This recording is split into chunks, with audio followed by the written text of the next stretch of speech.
नमस्कार, आपण पाहतात बी कॅबिनेट यूट्यूब चॅनल. मागील लेसनमध्ये आपण थ्री फेज सर्किटची पॉवर मोजण्याच्या ज्या पद्धती आहेत त्याच्याबद्दल माहिती आपण पाहिली होती. त्याच्यामध्ये बॅलन्स लोडचे थ्री फेज बॅलन्स लोडची पॉवर मोजण्यासाठी 1 वॅटमीटर पद्धत याची माहिती पाहिली. त्याचप्रमाणे अनबॅलन्स लोडची पॉवर मोजण्यासाठी आपल्याला 3 वॅटमीटर पद्धत याच्याबद्दलही माहिती आपण पाहिलेली आहे. परंतु आजचा आपला लेसन असणार आहे 2 वॅटमीटर पद्धत. 2 वॅटमीटरच्या पद्धतीने आपण कशा प्रकारे पॉवर मोजता येते याच्याबद्दल माहिती या लेसनमध्ये आपण पाहणार आहोत. तसं इथे आपण बघू शकतो हे स्टार कनेक्टेड इथे लोड दिलेला आहे आणि हे वॅटमीटर एक आहे. L1, L2, L3 किंवा RYB हा सप्लाय इथे दिलेला आहे आपण याच ठिकाणी. आणि हे करंट कॉईल आहे. ही करंट कॉईल ही लोडच्या सिरीजमध्ये आणि प्रेशर कॉईल पॅरललमध्ये आहे हे. आणि हे एक वॅटमीटर पद्धत आहे. याचे प्रेशर कॉईलचं दुसरं टोक आपण हे L2ला जोडलेलं आहे. आणि हे दुसरं वॅटमीटर जे आहे याचे करंट कॉईल L3 सिरीजमध्ये आहे आणि प्रेशर कॉईलचं दुसरं टोक L2ला जोडलेलं आहे. असे पॅरललमध्ये आहे. अशा प्रकारे हे 2 वॅटमीटरचे कनेक्शन आपण केलेले असतात. परंतु या ठिकाणी समजण्याचा भाग या ठिकाणी महत्त्वाचा असा आहे की एकूण पॉवर जी 3 फेजची पॉवर आपल्याला मिळणार आहे ती 2 वॅटमीटरचे रिडिंग आहे यांची बेरजी एवढी मिळणार आहे. आणि म्हणून एकूण 3 फेजची पॉवर बरोबर काय आहे की वॅटमीटर 1 रिडिंग अधिक वॅटमीटरचं 2 रिडिंग W1 अधिक W2 असे आपल्याला एकूण पॉवर मिळते. परंतु हे जे रिडिंग येतात या ठिकाणी हे 2 वॅटमीटरचे हे कशावर अवलंबून असतात हे आता अत्यंत महत्त्वाचा भाग आहे. या 2 वॅटमीटर पद्धतीमध्ये लोडचा पॉवर फॅक्टर जसा असणार आहे त्या पॉवर फॅक्टरच्या नुसार वॅटमीटरचे रिडिंग येतात. याबद्दल आपण आता माहिती पाहूया.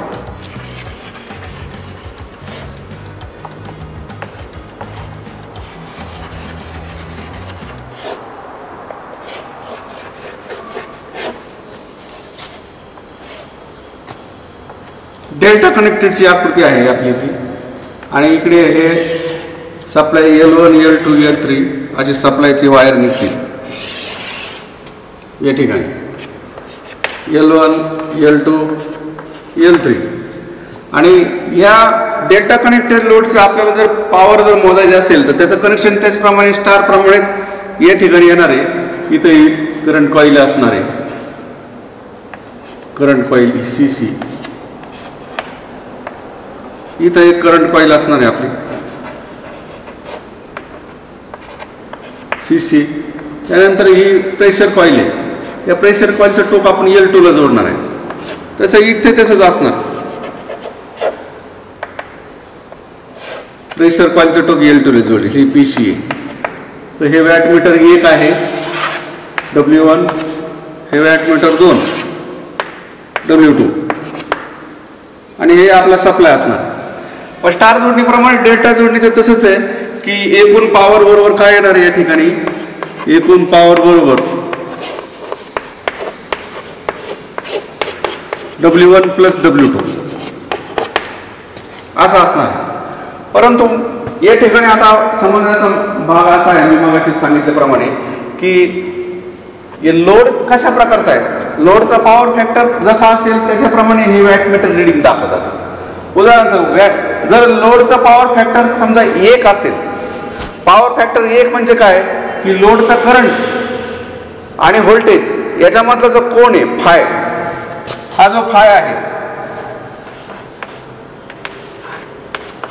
फाय बरोबर 0 असेल फेज डिफरन्स जर 0 असेल तर त्याचा पॉवर फॅक्टर कॉस फाय किती येतो कॉस फाय बरोबर 1 बरोबर पॉवर फॅक्टर.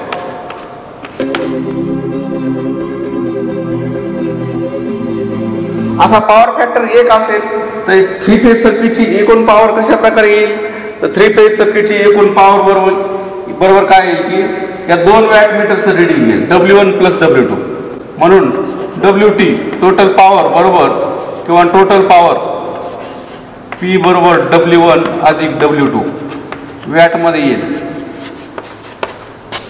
अशा प्रकारचं हे जर पॉवर फॅक्टर 1 असेल तर अशी स्थिती असणार आहे.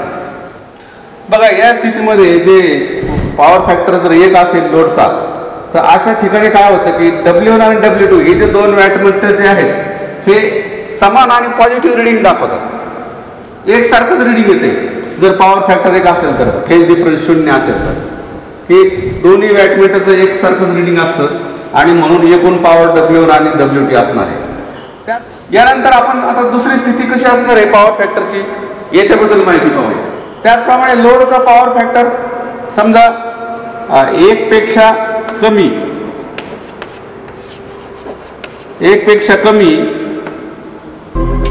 आणि 0.5 पेक्षा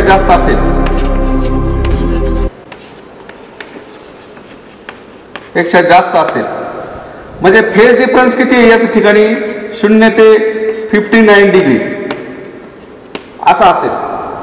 तर अशा वेळेस काय होतं, अशा वेळेस दोन्ही वॅटमीटर हे वेगवेगळे रिडिंग दाखवतात. दोन्ही वॅटमीटर हे वेगवेगळे रिडिंग दाखवतील. पॉवर फॅक्टर हा 0.5 ते 1 यांच्या दरम्यान असेल. अशा वेळेस दोन्ही वॅटमीटर हे वेगवेगळे रिडिंग दाखवतील आणि एकूण पॉवर बरोबर काय येईल इथे सुद्धा W1 अधिक W2. एकूण पॉवर बरोबर W1 W2 येईल. दोन्ही वॅटमीटरचं रिडिंग असं असणार. आता यानंतर आपण पाहणार आहोत की पॉवर फॅक्टर जर 0.5 असेल, पॉवर फॅक्टर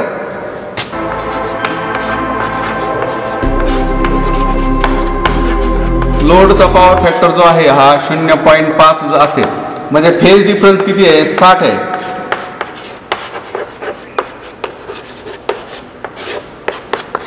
फेज डिफरन्स 60 असेल तर काय होईल,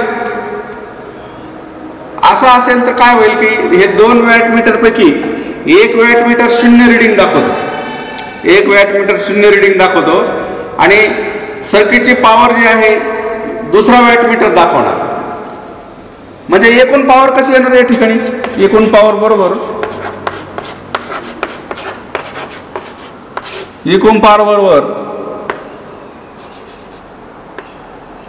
WT आपण त्याला म्हणू बरोबर काय येईल, हे W1 प्लस W2 जर म्हटलं तर या ठिकाणी W1 तर 0 आहे अधिक W2 म्हणजे WT बरोबर काय आहे W2.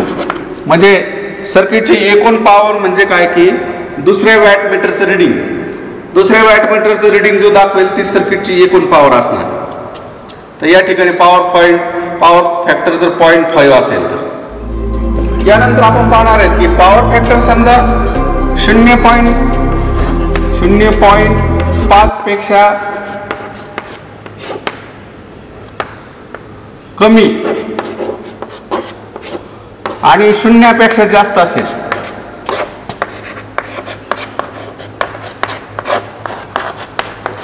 0 पेक्षा जास्त असेल अशा वेळेस काय स्थिती असणार आहे याच्याबद्दल आपण माहिती पाहूया. म्हणजे पॉवर फॅक्टर जो आहे हा आहे 0 ते 0.5 म्हणजे 5 पेक्षा कमी आहे. म्हणजे या ठिकाणी फेज डिफरन्स किती आहे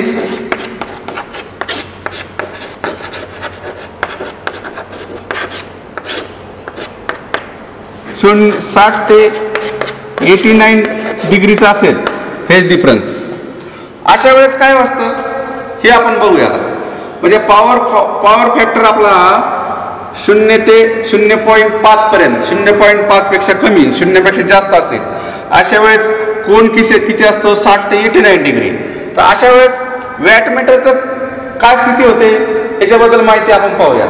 तर अशा वेळेस वॅटमीटरचे रिडिंग असं दाखवते आपल्याला की एक वॅटमीटर पॉझिटिव्ह रिडिंग दाखवतो आणि दुसरा वॅटमीटर निगेटिव्ह रिडिंग दाखवतो. निगेटिव्ह रिडिंग दाखवतो म्हणजे काय की तो त्या वॅटमीटरचा जो काटा आहे तो उलट्या दिशेने जातो म्हणजे 0 पासून पाठीमागे जातो. तर अशा वेळेस काय करावं लागतं आपल्याला, ज्या वॅटमीटर रिडिंग हे निगेटिव्ह दाखवतोय आपल्याला उलटा काटा जातोय तर त्याची जी प्रेशर कॉइलची टोकं जे आहेत ते आपल्याला बदलावी लागतात. प्रेशर कॉइलची टोकं बदलल्यानंतर तो वॅटमीटर पॉझिटिव्ह रिडिंग लागेल. परंतु या ठिकाणी काय करायचं मग एकूण पॉवर कशी काढायचं आपल्याला, तर जे आपण टोकं बदललेली ज्या वॅटमीटरची तर त्याचं जे रिडिंग येईल वाचन येईल त्याला उणे घ्यायचं निगेटिव्ह घ्यायचं त्याचं आणि मग त्या ठिकाणी काय करायचं की पहिल्या वॅटमीटरचं रिडिंग वजा दुसऱ्या वॅटमीटरचं रिडिंग आणि एकूण पॉवर आपल्याला काढता येते. म्हणून या ठिकाणी W1 मायनस W2 असं येईल एकूण पॉवर बरोबर. तर अशा प्रकारे हे पॉवर फॅक्टरनुसार की 2 वॅटमीटर पद्धतीने आपण पॉवर काढतो. तर अशा प्रकारे विद्यार्थी मित्रांनो आजच्या पाठामध्ये आपण पाहिलं सर्किटचे पॉवर फॅक्टरनुसार पॉवर कसे काढायचे 2 वॅटमीटर पद्धतीने आणि लोडचा पॉवर फॅक्टर जर असतो वेगवेगळा तर त्याच्यानुसार दोन्ही वॅटमीटरचे रिडिंग वेगवेगळी येतात. याच्याबद्दल आपण माहिती पाहिजे. तर असेच आपले आता हे वायरमन सेकंड इयर याचे लेसन आता इथून पुढे चालू असणार आहेत. आणि आजचा जर लेसन व्हिडिओ आपल्याला आवडला असेल तर व्हिडिओला लाईक करा, मित्रांना शेअर करा आणि आतापर्यंत चॅनल सबस्क्राईब केलं असेल चॅनल सबस्क्राईब करा आणि येणाऱ्या व्हिडिओ इथून पुढे येणाऱ्या व्हिडिओची नोटिफिकेशन मिळण्यासाठी बेल आयकॉनला प्रेस करा. धन्यवाद.